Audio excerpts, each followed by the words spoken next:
I have become interested in the subject of retirement lately, and so I'm very interested in hearing about it.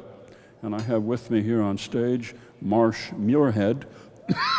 I would guess that that's a Scottish name. Yes, Scottish name, it is.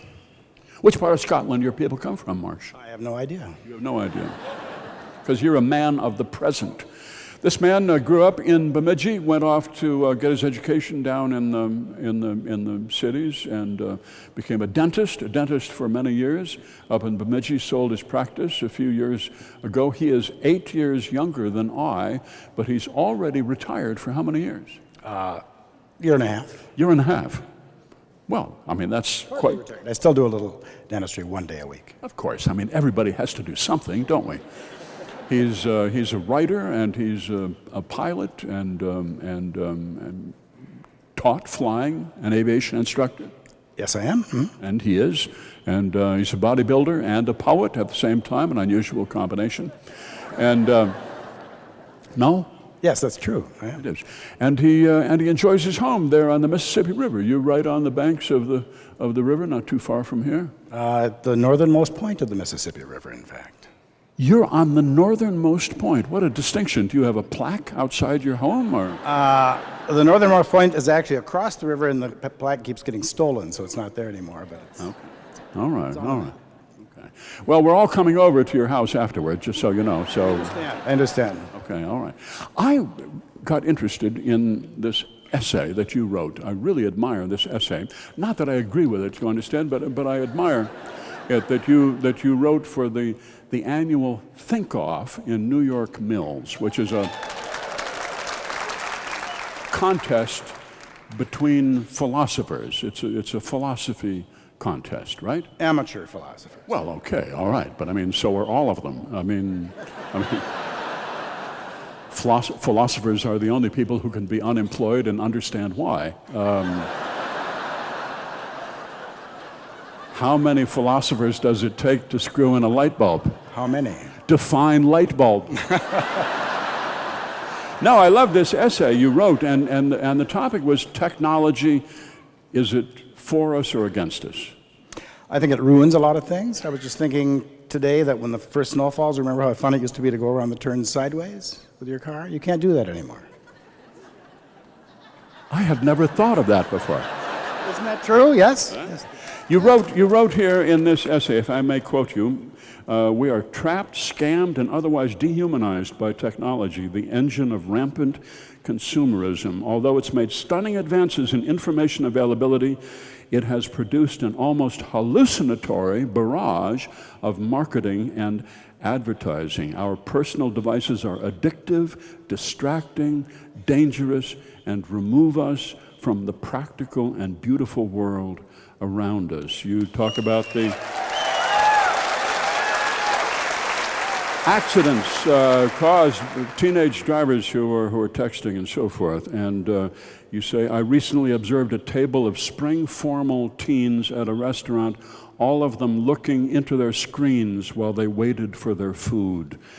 What will memories be made of in their future? Our devices remove us from the natural world, dull our animal skills of sensing distance, weather, spatial relationships, hearing the birds. We no longer need to spell, park a car, read a map, or estimate the temperature by sticking our head out of the windows.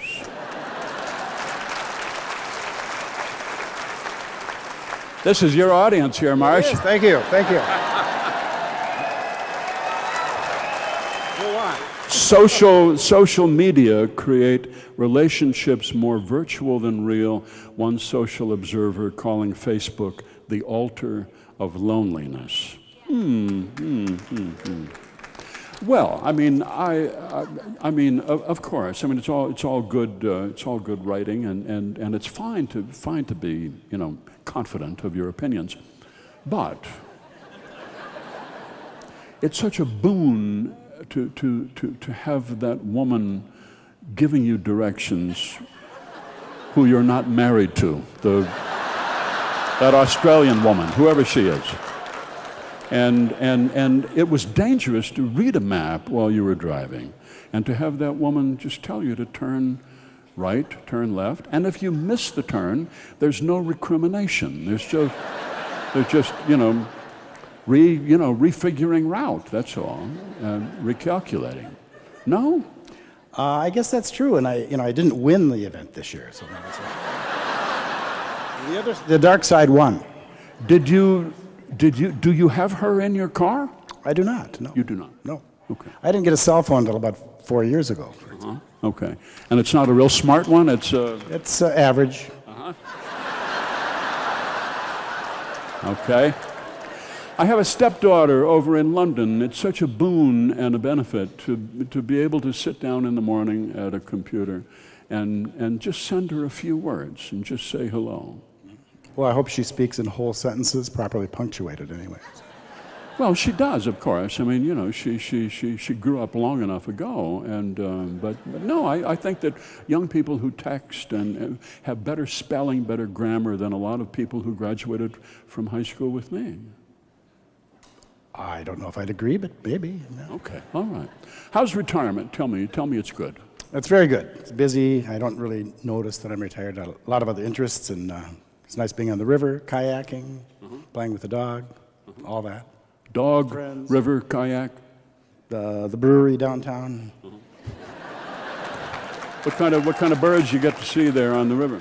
Every kind of bird. I think there's owls and eagles and finches and 4 kinds of woodpeckers and loons, geese, swans. Do we really need 4 kinds of woodpeckers, or?